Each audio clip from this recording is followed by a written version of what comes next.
হৈছে carbohydrates. So biochemistry বুলি ক'লে আমি mainly biomolecules কিটা আগতে পঢ়ো আৰু biomolecules বুলি ক'লে most abundantly found যেটো biomolecule হৈছে in nature সেইটো হৈছে carbohydrates. So first of all carbohydrates কি হয়? They are mainly composed of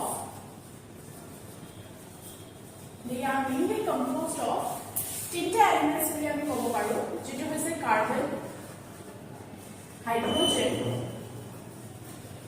আৰু oxygen so carbon hydrogen oxygen so এই তিনটা হৈছে মেইন এলিমেন্টস যেটো কাৰ্বোহাইড্ৰেটস অত প্ৰেজেন্ট থাকে so carbohydrates আমি চাব লাগিব কোন কোন প্ৰেজেন্ট থাকে বা কাৰ্বোহাইড্ৰেটস অৰ ফাংশনস কি so মেইন আমি হেডিং যেটা এটা পঢ়িম ফাৰ্স্ট ইজ এ ডেফিনিশন তাৰপিছত আহি যাব ক্লাসিফিকেশন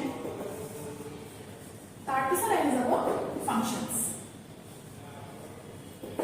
এতিয়া ডেফিনিশন বুলি ক'বলৈ গ'লে আমি জানো carbohydrates are defined as polyhydroxyaldehydes and polyhydroxyketones.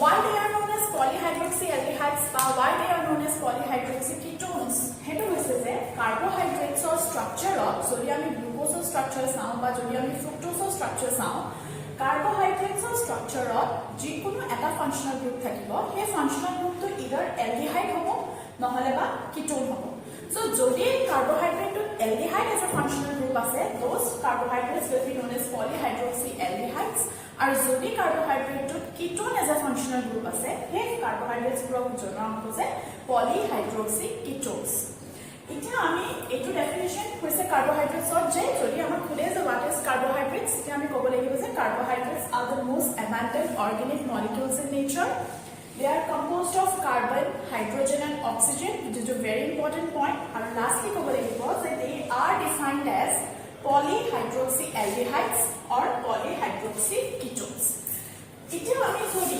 Classification তো চাও ক্লাসিফাই যদি আমি কৰিব চাও carbohydrates how will you classify mainly carbohydrates are of three types the main classification of carbohydrates is that it can be divided into three types first we say monosaccharides second we say oligosaccharides and third we say polysaccharides so first of all monosaccharides er kotha kom monosaccharides are the simplest form of sugar ehatok simplest form of sugar boli koa hoy because the simplest form of sugar boli koa hoy because monosaccharides are only further hydrolyze koribo nor hydrolyze mane monosaccharides are aru further bhangibo nor to simple form but oligosaccharides bhangi ami monosaccharides pa whereas polysaccharides bhangi ami monosaccharides pabo paru mane they can be further hydrolyzed so they are not simple sugars but monosaccharides ami jehetu further hydrolyze koribo noaru mane bhangibo noaru these are known as simplest form of sugar eta monosaccharides are ami eta solid example sao hetu hoise glucose fructose aru ase so monosaccharides ako subdivision ase so monosaccharides jodi ami further divide koribo jao ami dui dhorone divide koribo lagibo eta hoise depending on the functional group mo already follow is carbohydrates or hoyto aldehyde eta functional group thakibo nohole ba ketone eta functional group thakibo duta ekelage na thake jodi aldehyde ase aldehyde otherwise ketone so depending on the functional group now divide kora jay and depending on the number of carbon atoms now divide koribo para jay so depending on the functional group monosaccharides hoyto aldoses hobo নহলে বা ketoses hobo এই নামটো আকো আহিছে from the functional group aldoses মানে যদি carbohydrate to aldehyde functional group আছে হেতু aldoses হৈ গল আৰু যদি carbohydrate to ketone as a functional group আছে হেতু ketoses হৈ গল so aldoses হোৱা এটা monosaccharide হৈছে আমাৰ glucose আৰু ketoses হোৱা এটা monosaccharide হৈছে আমাৰ fructose এখানে হৈ গল monosaccharides functional group or upor depend kori either aldoses hobo নহলে ketosis so ekhine hoy gol yar pisot monosaccharides or another division ase hera hoise depending on the number of carbon atoms. It is depending on the number of carbon atoms. মানে তিনটা carbon যদি আছে হেতু কোৱা হ'ব ট্ৰাইওসিস. যদি চাৰিটা carbon আছে হেতু কোৱা হ'ব টেট্ৰোসিস. যদি পাঁচটা কার্বন পেন্টোসিস. So এনেকৈ হ'ব up to 7 carbon which is heptosis. Hexosis আছে তেনেকৈ. So তিনটা কার্বন থাকা আমি জানো আমাৰ লগত গ্লিচাৰলডিহাইড আছে, চাৰিটা কাৰ্বন আমাৰ এৰিথ্ৰ'জ আছে, পাঁচটা কাৰ্বন আমাৰ যেটো রাইবোজ সুগার আছে, যেটো ডিএনএ আরএনএ থাকে হে রাইবোজ সুগারটো পেন্টোসিস. হেক্সোজ আমি জানো আকৌ গ্লুকোজ. গ্লুকোজত 6টা কার্বন থাকে. সো হেটো হৈছে division of monosaccharides based on the number of carbon atoms. So এইখিনি ক্লিয়াৰ হৈ গ'ল. This is all about monosaccharides. এতিয়া আৰু এটা nomenclature আছে যে এটা হৈছে aldohexose, এটা হৈছে ketohexose. এই নামটা কোনটো আহিছে এটা কোৱেশ্চন আহিব পাৰে. এই নামটা কোনটো আহিছে যে aldohexose ketohexose. aldo মানে আমি গম পালো যে এটা aldosis হয় আৰু hexose মানে ইয়াতে 6টা কার্বন থাকা সুগার হ'ব. সো আমি যদি চাওঁ যে 6টা কার্বন থাকা সুগার আৰু লগত aldo মানে aldehyde আছে. সো এইটো কি হ'ব? এইটো হ'ব গ্লুকোজ. নেক্সট fructose আছে. fructose তো 6টা কার্বন থাকে. So that is also a hexose. আৰু fructose ফাংশনাল গ্ৰুপটো সদায় কিটোন থাকে. So fructose is a ketohexose. So এখানে সদায় কোৱা হয় যে glucose is an aldohexose whereas fructose is a ketohexose. এটা এখানে হবে monosaccharides এর কথা. নেক্সট মই যদি oligosaccharides com, oligosaccharides are composed of 2 to 10 monosaccharide units. মানে এই monosaccharides join হৈ oligosaccharides হয়. সো যদি দুটা monosaccharide join হৈ এটা oligosaccharide বনিছে, then সেই oligosaccharide টো disaccharide বুলি কোৱা হয়. ডাই মানে দুটা. যদি তিনটা আছে ট্ৰাইস্যাকাৰাইড. সো তেনেকে টেট্ৰাস্যাকাৰাইড, হেক্সাস্যাকাৰাইড, পেন্টাস্যাকাৰাইড তেনেকে কৈ দিও. সো দুটাৰ পৰা 10টা মনোস্যাকাৰাইডৰ লগে সেইখিনি আমি অলিগোস্যাকাৰাইডছ বুলি ক'ব পাৰো. এটা যেনেকে ডাইস্যাকাৰাইডছ. ডাইস্যাকাৰাইডছ আমি সলিড এক্সাম্পলস কেইটামান জানো. যেনে ল্যাকটোজ. ল্যাকটোজ মনোস্যাকাৰাইড নহয়. It is a disaccharide. এটা ল্যাকটোজ যদি ডাইস্যাকারাইড হয়, that means it will be composed of 2 monosaccharides. দুটা monosaccharide join হৈ হোৱাটো disaccharide কয় আৰু মই ক'লো যে lactose is a disaccharide. So lactose will be composed of 2 monosaccharides. So কোন দুটা monosaccharides থাকে? Glucose আৰু galactose. So similarly আমাৰ sucrose থাকে. It is also a disaccharide. So sucrose will also be made up of 2 different monosaccharides. So দুটাৰ পৰা 10টা monosaccharides যদি join হৈছে, that is a oligosaccharide. And lastly, classification of carbohydrates on আহিব polysaccharides. Polysaccharides কি হয়? These are larger molecule of carbohydrates. ইহঁতৰ molecular weight বহুত বেছি থাকে. এই তিনিটাৰ ভিতৰত monosaccharide আৰু oligosaccharide water soluble থাকে আৰু sweet in nature থাকে. But polysaccharides কি হয়? These are not water soluble. মানে completely soluble নহয়, these are partially soluble আৰু হেনেকুৱা compounds বিলাকো colloid formation বুলি কয়. So polysaccharide এটা যদি আমি water dissolve কৰিব যাওঁ, they will form colloids in water. And these are not sweet to taste. এই দুটা আৰু polysaccharides ৰ মাজত এখিনি difference. So polysaccharides আমি যদি চাওঁ, polysaccharide can be either homopolysaccharide or heteropolysaccharide. Polysaccharide টো হয়তো homopolysaccharide হ'ব, heteropolysaccharide হ'ব. এই দুটাৰ ডিফাৰেন্স কি আমি অলৰেডি জানোৱে যে homo মানে সেম, hetero মানে ডিফাৰেন্ট. এটা কি সেম আৰু কি ডিফারেন্ট? যে মই ক'লো যে the polysaccharide is made up of long chain of monosaccharides.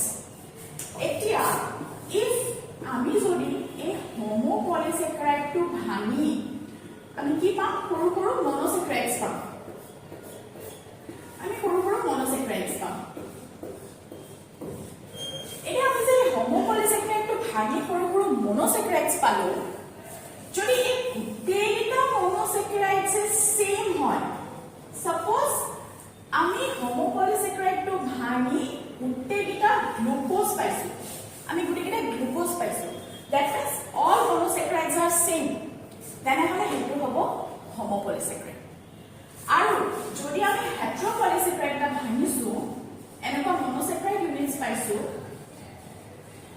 এই গোটেইটা সেম নহয় এনেকুৱা নহয় যে এটা গ্লুকোজ এটা ফ্ৰুক্টোজ এটা এৰিথ্ৰোজ সব যে বেলেগ হ'ব লাগিব তেনেকুৱা নহয় দুটা গ্লুকোজ আছে দুটা গ্যালাক্টোজ আছে তিনটা ফ্ৰুক্টোজ আছে তেনেকুৱা সো যদি বেলেগ বেলেগ আমি monosaccharides পাইছো that is a heteropolysaccharide যেনেকৈ homopolysaccharide ৰ আমাৰ এক্সাম্পল এটা আছে starch আৰু heteropolysaccharide ৰ আমাৰ এক্সাম্পল আছে mucopolysaccharides mucopolysaccharides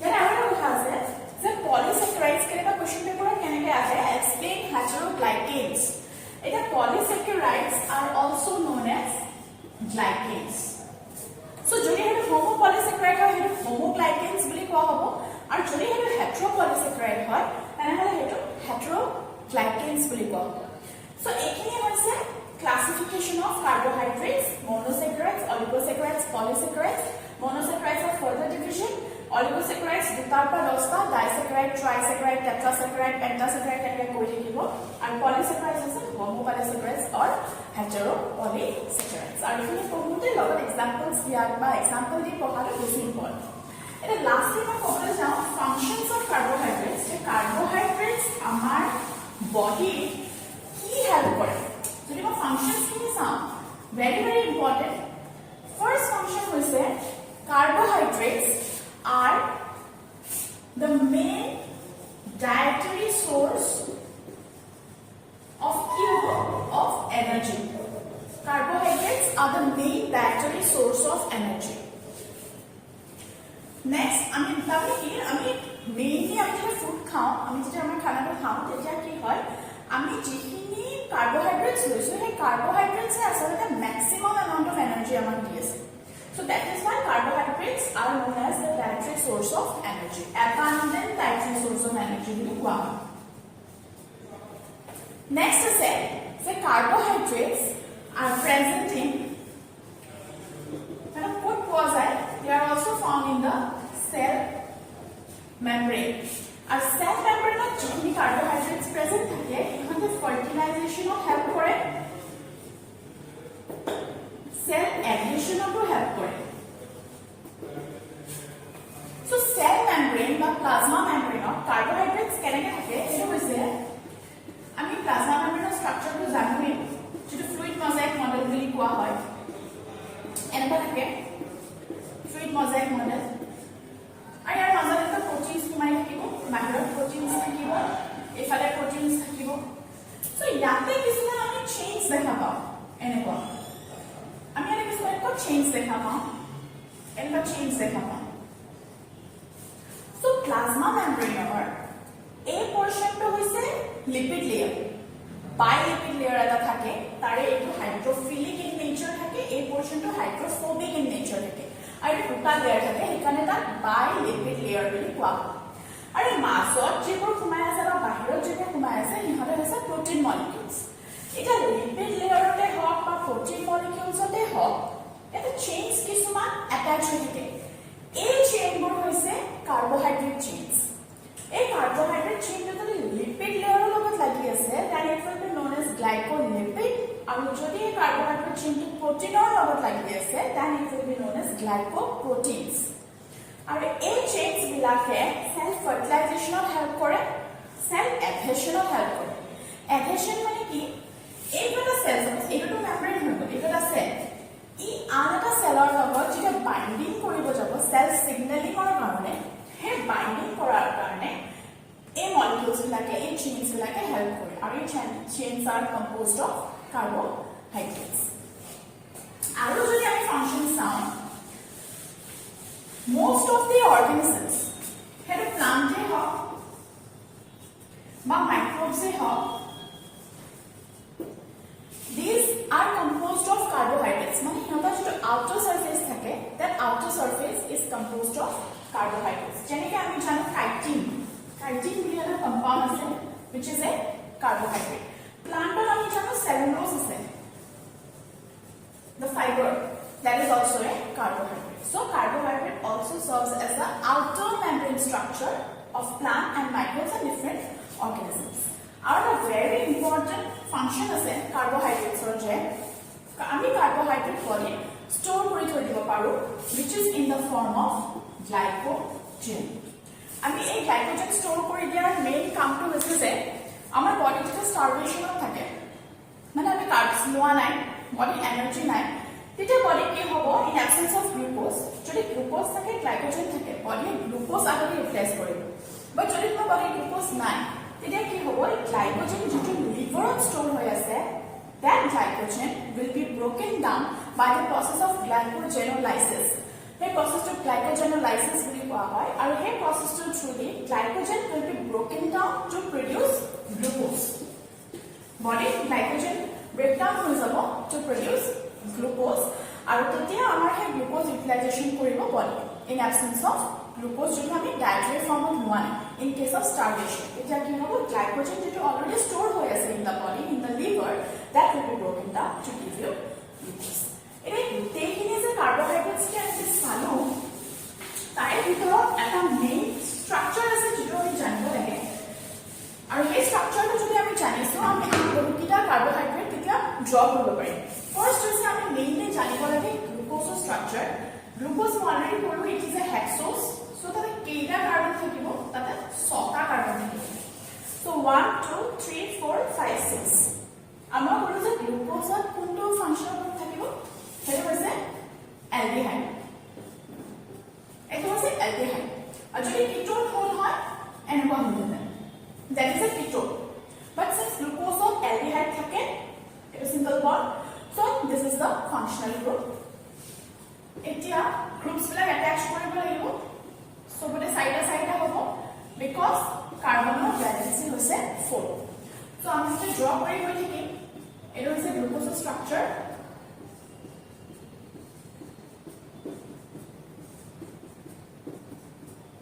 এটা হৈছে D glucose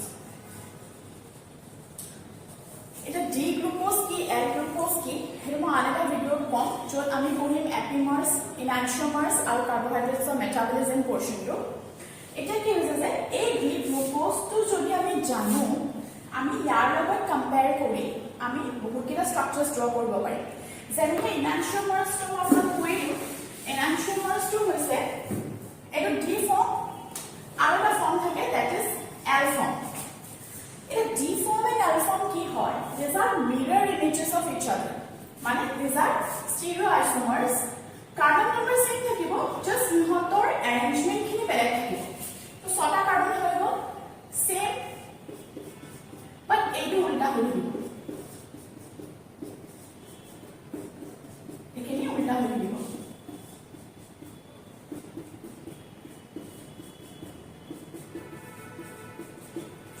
so this is D glucose and this is L glucose and এই দুটা structure of enantiomers বুলি কোৱা হয় in the structure of enantiomers বুলি কোৱা হয় মানে these are mirror images of each other so it is D glucose and L glucose D for dextrorotatory and L for levorotatory মানে এটা কি হৈছে এটা আমি জানিব লাগিব dextrorotatory কি হয় levorotatory কি হয় হেতু কাৰণে আমি জানিব লাগিব optical properties optical properties মানে কি যদি এটা source of polarized light is polarized light মানে polarized light কোনটো কয় the light which is traveling in straight direction suppose it is a source of polarized light আছে here the solution of suppose it is a source of polarized light here the solution hit কৰিলে hit কৰাৰ পিছত হি হয়তো এইফালে deviate হ'ব নহলে বা হি এইফালে ডেভিয়েট হ'ব এইফালৰ পৰা আহি আছে ডাইৰেকশন সো এইফালে যদি ডেভিয়েট হৈছে মানে ৰাইট সাইডে ডেভিয়েট হৈছে আৰু এইফালে যদি ডেভিয়েট হৈছে মানে left side deviate হৈছে so this determines to the right side deviate হৈছে that means it is D form solution to D form হৈ আছে আৰু যদি left side deviate হৈছে that means it is a L form হেটো হৈছে optical properties আৰু হে কাৰ্বোহাইড্ৰেটৰ optical property থাকিব লাগিব আৰু কেনেকুৱা ধৰণৰ কাৰ্বোহাইড্ৰেটৰ optical properties থাকিব তাৰে কাৰ্বনটো chiral কাৰ্বন হ'ব লাগিব chiral কাৰ্বন মানে কি হেটো জানিব লাগিব chiral carbon another name is asymmetric carbon. Carbon valency আমি জানো যে 4 মানে carbon can attach to 4 different groups. এতিয়া carbon যে attach হৈ আছে, suppose 4টা গ্ৰুপৰ লগত attach হৈ আছে আৰু 4টা গ্ৰুপে different, তেতিয়াহে সেই কাৰ্বনটো chiral carbon বা asymmetric carbon বুলি কোৱা হয়. A carbon which is attached to 4 different groups, তাকে chiral carbon বা asymmetric carbon কোৱা হয়. যদি এইটোটো A থাকিলেহেঁতেন, this is not a chiral carbon. So, optical property show কৰিবৰ কাৰণে you should have a chiral carbon. And যিবোৰ structure chiral carbon থাকিব, those only can show optical properties. তাৰমানে ইহঁতেহে D form and L formত থাকিব পাৰে. So, আজিৰ টপিকখিনি দেখিনিয়ে ক'লো মই যে কাৰ্বোহাইড্ৰেটছ কি হয়, কাৰ্বোহাইড্ৰেটছ কেনেকৈ আমি ক্লাছিফাই কৰিব পাৰোঁ আৰু কাৰ্বোহাইড্ৰেটছৰ ফাংচনছ কি হয়. লগত মই জাষ্ট নেক্সট ভিডিঅ'টো এটা আৰম্ভণি কৰি থৈ দিছোঁ যে ইনাক্সিওমাৰ্ছ পঢ়িম, আমি এপিমাৰ্ছ পঢ়িম আৰু গ্লুক'জ বা গ্লাইকোজেন এইবোৰৰ মেটাবলিজমলৈকে যাম. কেনেকৈ গ্লুক'জ আমাৰ বডিত ইউটিলাইজ হয়, কেনেকৈ গ্লুক'জ আকৌ ফৰ্মেশ্যন হয়, কেনেকৈ গ্লাইকোজেন ব্ৰেকডাউন হয়, সেইখিনি গোটেইখিনি পঢ়া হ'ব মেটাবলিজম অফ কাৰ্বোহাইড্ৰেটছৰ. আৰু সেইখিনি পঢ়াৰ আগত আমি এপিমাৰ্ছ আৰু ইনাক্সিওমাৰ্ছ কি হয় জানিব লাগিব. জাষ্ট ইনাক্সিওমাৰ্ছ আৰু এপিমাৰ্ছ কি হয় জনাৰ কাৰণে মই এই গ্লুক'জৰ ষ্ট্ৰাকচাৰ দুটা আজি নকৰোঁ. চ' আজি ক'বলগীয়া এইখিনিয়ে আছিল. যদি ভিডিঅ'টো ভাল পাইছে লাইক কৰিব, শ্বেয়াৰ কৰিব আৰু ছাবস্ক্ৰাইব কৰিব.